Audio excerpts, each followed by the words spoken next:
All right. Okay. Stop. Okay. We just had to start over because of the girl, so she's screaming, but my husband is with her. Yeah. All right. I'm going to read you a story that I wrote in 9th grade gifted English class, and I wanted my son to be here to hear this. And stop making faces, please. Jeez. Okay.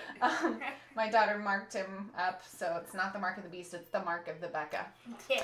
And so this is a sci-fi, and I want to see how prophetic I was back in 1990. I'm giving away my age. Okay, so I had to put like a plan at the beginning, so I'm going to probably skip that. I had to put like the plot, I had to put the characters and the theme. And then I made up this chart of like, it was, I guess, like a love triangle kind of thing, but it's not a love triangle. Anyway. Prologue. Here we go. Don't pick your nose either. That's bad. Oh, what? I gotta entertain them. Are you ready to hear me read it? Yeah, sure. Okay, are you going to interrupt me? That's not for me to say. Are you going to try to not interrupt me? Yeah, sure. Okay. In the California lab, south of San Francisco, Mark Parker worked emphatically to fix the computer system which he and his partner had been working with for the past 6 months. Sirens were going off. Roberta, the computer they had worked so long with to give a voice and taught the entire English language to, along with other basic human actions, was now ordering him to, quote, "Stay within your quarters, stay within your quarters, stay within your quarters," in a slow, defined, female-toned computer voice. Now, this is before GPS and stuff when I wrote this. I just want you to know. Stop it! Someone stop it! But it was pointless for him to say anything. Everyone else was either dead or close to it. Something had gone wrong. The computers knew too much. It was 2 o'clock in the morning, and Stan rose from bed, thanks to the computer alarm, and walked through the electric doors which they'd hooked up to a motion detector. Not much more complicated than a door at a grocery store. He walked down the tiled hall, and as he did so, the lights would go on as he walked toward them and off as he walked past. It was something, this is in pencil and it's really badly faded, something the crew put together to save electricity. That little idea would be put into the ETIMH, or Effort to Improve Modern Homes file. The reason they were put here. He turned a sharp corner to the left into another hallway. This one had metal walls, like all the others, and the tiled floor made of ceramics was cold on his bare feet. Are you listening? Quickly, he hid in the storeroom, which happened to be next to him. When he heard footsteps, probably Loco going around for his 2 o'clock snack, he whispered impatiently while waiting. Wait a minute. Loco? It's one of his friends' names. One of his friends' name is Loco. Just stop. For the footsteps to pass. When they did, he approached the door, expecting it to open automatically as it always did. But it didn't. "Computer, open door," he said. And with ease, it slid open. He walked out and around another corner to where the input station was. There, he would hold his nightly, secret programming session with the main computer terminal they called Claire. He would teach her about human nature, trust, sadness, laughter, love, eating, biting nails, whatever he could think of. He did it secretly because of Loco mainly, who had convinced everyone that if the computers knew too much, they could get mean, happy, sad, or anything people could do. But Stan laughed at this idea and thought the computers should, quote, know as much as possible. He laughed because it violated a basic rule of computer technology, the thought that computers don't know anything until you tell them. So, if he didn't tell the machine to get happy or sad, it wouldn't, or so he thought. He walked slowly toward the input station and came to the door. "Darn! Computer, open door," he said monotonously. This was starting to happen too often. "I guess I'll add that in there tonight," he said to no one at all. The next morning, Missy was waking to her computer alarm just as Stan walked by her door, returning to his room. She walked over to the closet and grabbed a navy pantsuit from the hanger, threw it on quickly, and ran out of her room through the automatic door, which now seemed to be working perfectly. She walked down the hall, slowly now, after looking at her watch, and realized that she wasn't late for the meeting after all. As a matter of fact, she was early, so decided to grab a bite to eat in the food simulation room. To her misfortune, Loco was there with his head laying in a bowl of cereal. Leo, get up. You fell asleep eating again, she said timidly. Well, she didn't say that timidly, whatever. I wrote that she said it timidly. There was something about the guy she didn't like, besides his grotesqueness. What? He said while licking the Cheerios from his nose. Oh, great. Computer-disposed food. A momentary pause. Computer-disposed food. Immediately, 2 stainless steel arms reached from a panel in the ceiling and dumped the cereal into the sink, where the garbage disposal systematically got rid of the food without anyone pushing a button. We gotta get this thing working again, he said, then belched and waddled out of the room in his pink bunny slippers. Ugh, he's disgusting, Missy said, abominated. No joke, replied a cold, metallic voice. What? Computer, identify who just spoke the words no joke. I did. In the meeting, this is chapter 3. In the meeting, everyone had something to complain about, whether it was the doors not opening, the faucets and lights not coming on automatically, or the toilets not flushing when you stand up. Ruben Kennelly, our second most hated member of the team next to Loco, whose real name was Leo, said that the computer wasn't listening. That's what the problem is, he said. It's as if old Claire just doesn't care anymore. Impossible, said Stan, standing up. Claire doesn't have feelings. Can't have feelings. It's a computer, for goodness sake. Ben Mitchell sat there, not saying anything, looking at the gloomy, sterile-looking room around him, thinking of what Claire said to him this morning. He wasn't the type just to come right out and say anything, but he felt this had to be said. Guys, he said faint-heartedly, I think Ruben is right. This morning, I was telling the computer, open door, you stupid machine, and it said, you hurt my feelings. How could you? I couldn't believe it. Claire is a conscious being. Chapter 4. That night, Stan resumed his lessons with Claire, but this time, I don't care, she stated matter-of-factly. Stan was confused. All he did was ask her if she knew what was wrong with the system lately. What? I don't understand. Response not confirmed, he said. I think that's what she said. I don't care. That was him. I don't care, she repeated, and sounded rather annoyed. Stan noticed this. How could a computer be annoyed? I'll be back in a few minutes, Claire. Why was he telling her this? He never felt he had to explain things to a computer before, except in programming. Please drop the cord to my stuff. He approached the door. It didn't open. Computer, open door, he stated nervously. Computer, open door. Nothing. Why won't you open the door? He asked, scared. Who says I have to, Stan? If you touch the cord again, I'm going to kick you out. Meanwhile, Now I'm sad. Computer, simulate a 6-ounce sirloin steak, baked potato with bacon bits, butter and chives, and a fresh tossed salad with Italian dressing, and zap the fat. No, Claire announced. What the heck is going on here? Loco asked himself. I am taking over, said Claire, quite distinctly. She wanted to be sure he understood. No! Oh my! Okay, I wasn't Sacred Neighbor back then. Anyway. Oh my, no! He ran to the door, of course. It didn't open. Computer, open door! Please, open the door! Nothing. He sat down and began to cry. He also started to wonder why he came to this computer technology lab anyway. We're in the middle of nowhere, on a deserted island, miles from civilization. Who will hear us scream?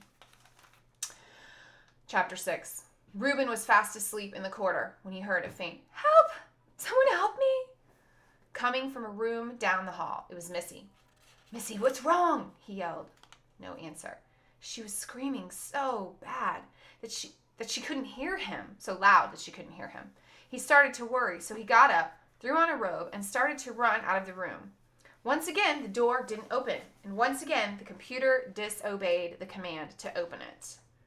He was then informed to stay in his quarters.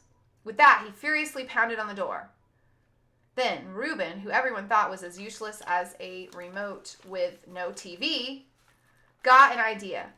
He got the metal rod for which to hang his clothes on from the closet and took a hammer and pounded one end flat. He shoved it into the crack of the door and pried it open with one quick thrust. Hurrah for the useless guy. Sparks flew and sirens began to ring. "I knew we should have installed those. Now at least everyone will be warned that something is up," he muttered while running vexatiously down the cold, still hall to Missy's room. He could still hear her screaming, but soon the door was forced open and she was safe in his arms. Chapter 7. Ben woke up at around 3:45 to wailing sirens. "What the? Computer, identify cause of alarms." "Computer, I repeat, identify cause of alarms."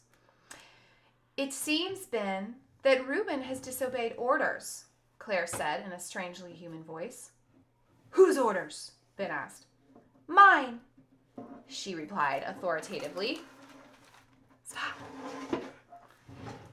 He approached the door.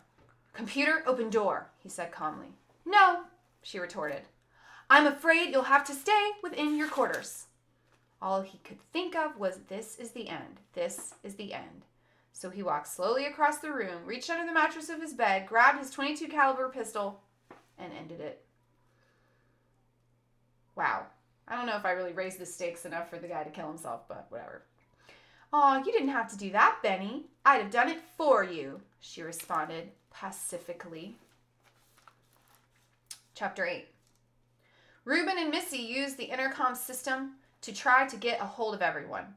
So far, they'd reached no one in their rooms, but they're trying each other's places. Finally, in the food simulation room, a likely place, they found Loco Leo, who at the time was more loco than ever. "Leo, is that you?" Reuben asked hopefully.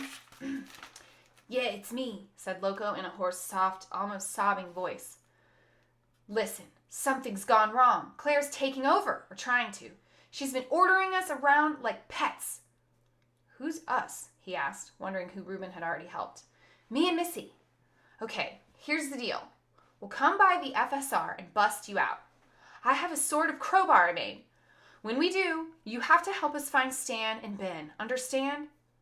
"Yeah," he said meekly. "She knows what is going on, you know. She can hear us right now, and she'll try to stop us." "No, she won't," said Missy quickly. "It'll be okay. You just have to cooperate." She knew this probably wasn't true, but right now they needed hope. How much longer is this? Dang, it's pretty long. Chapter 9. After freeing Loco, they split up, or rather Loco split up from them to find Stan. Don't put your feet in the video. Please. Sorry, I'm a guy. What do you expect? From them to find Stan and Ben faster. There was an entire building to cover, and fast, before it was too late. They found everyone soon. There'd still be time to escape. Loco made his own crowbar and went looking on the south end of the building, while Missy and Reuben searched the north end. They decided to look for the two missing parties in their rooms. "Maybe they were asleep and didn't hear us when we buzzed," said Reuben hopefully. Missy thought about it, rejected the idea, then unrejected it. After all, Reuben had turned out to be the hero, as much as she'd hated him in the beginning. "Maybe you're right," she said, trying to sound hopeful. "Let's try Ben's room first. You know him, he's probably wet his pants by now," she joked. What little did they know. Chapter 10.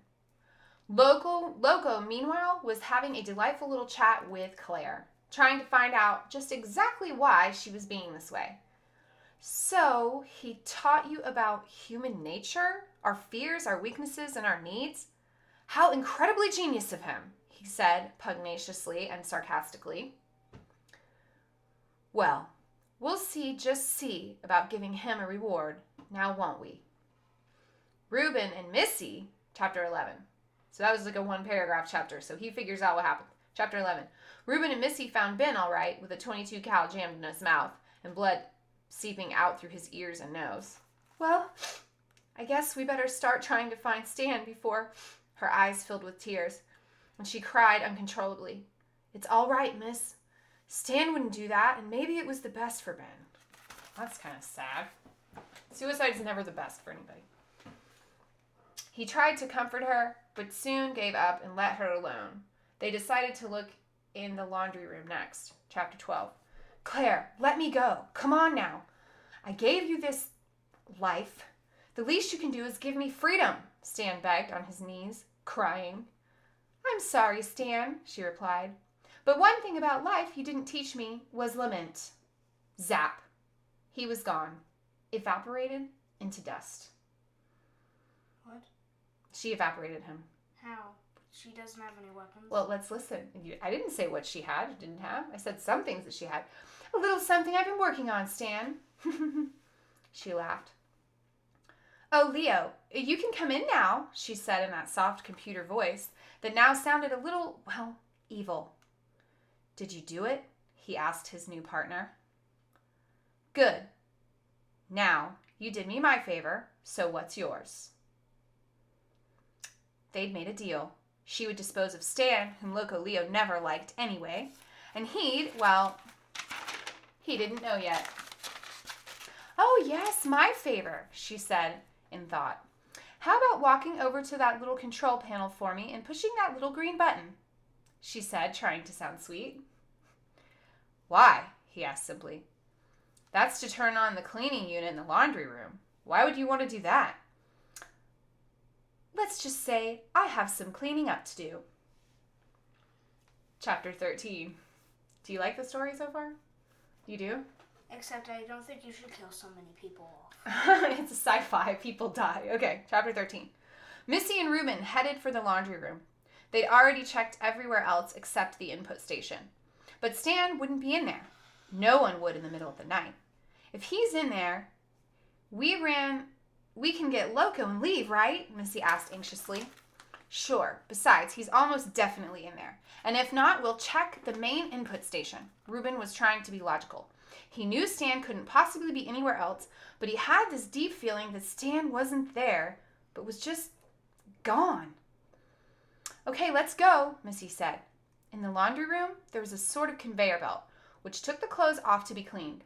It was a very large belt made to hold hundreds of pounds of clothes. It was made this way because originally the lab was designed for an extreme amount of people. When the field of, quote, efforts to improve modern homes declined, the investors found... Please stop picking at my chair. When this field declined, the investors found who they could, stuck them here, and said, make efforts to improve modern homes. That was that. It took the clothes to a large stainless steel, like many of the things around here, tub for washing. Then it took them off to be dried and, of course, pressed.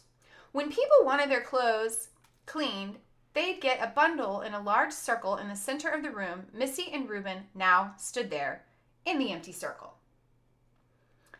Do you see him anywhere, Reuben? Missy asked. So there's a room with a trap door that goes to the laundry. Missy and Reuben are standing on top of it. Okay? I already see what's going on. So, do you see him anywhere, Reuben? Missy asked impatiently. No. He paused a moment. Stan! Stan! Are you in here? While he was yelling out for Stan, neither of them heard the electronic, run by a computer of course, claw reach from the ceiling and come toward them, ready to pick them up and put them on the conveyor belt. Oh, it's not a trapdoor. Okay, whatever. It's just a circle like where they... What kind of cleaning? He was starting to get frightened. I should have known. You're going to kill me too, aren't you? Then he started to beg, much like Stan had done. Bye, Loco. Chapter 15. Look, Reuben. Move, Missy yelled vehemently with reflexes like a cat, they dove out of the circle and out of the claw's reach. Let's get out of here, he said. It's really hard because it's so lightly written in pencil, and it's from 1994. Oh my goodness, 044. It's 22 years old. Wow. Okay, let's get out of here, she said, almost panting with fear. They could almost feel it, barely touching them, ready to pick them up and carry them away. Not a problem, she agreed wholeheartedly. Quick as a flash, they were gone, on their way to the input station where all the main control panels were, and possibly stamps. They escaped the laundry cloth. As they approached the door to the input station, they were surprised to see the double doors slide open gently. Walking in, they saw two small piles of dust on the floor, side by side. At that moment, neither Missy or Reuben thought a thing of them. That is, until out of the corner of her eye, she saw a tiny gray mirrored object following them through the door. Stop, Missy whispered slowly. Look over there, in the corner. I think it's some kind of motion detector. And it's within reach of Claire's arms. We used to use for fixing things. Oh my word, look underneath. It's a laser of some sort. Those dust piles must be. Then he paused. They turned around, looked at the dust piles and each other. On the count of 3, we turn and run. Ready? 1, 2, 3. Go! Run opposite directions. They ran opposite directions. On the third count, they both ran. Missy to the left and Stan to the right. At the very second they were out of the way, the exact same laser that killed Stan and Leo missed them both by an inch. Since it didn't hit them, it hit the metal wall, which reflected the beam and sent it right into the main computer panel, a microsecond before the metal double doors closed. Bye-bye, Claire.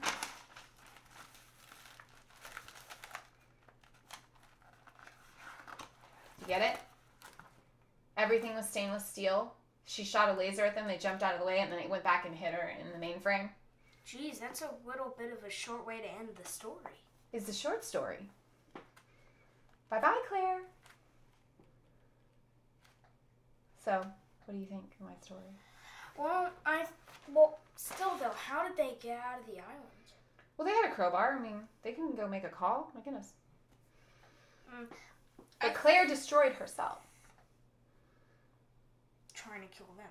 But why did Claire want to kill them, though? I mean, I understand that she was learning about human emotions and things like that, but why would she want to kill them? I don't know. What did they treat her? Like, maybe she had something against them for treating her like not... She was a slave. She was a machine. What do you think humans build machines for? Right. So I think the only disturbing thing about this is that I had the concept that a machine could have a soul. But maybe she doesn't have a soul. Maybe she's just running complex algorithms to win. You know, maybe he taught her about human nature of winning and dominating, and she decided it would be like, you know, her goal of process, and so she didn't have a soul. Do you think she had a soul or not?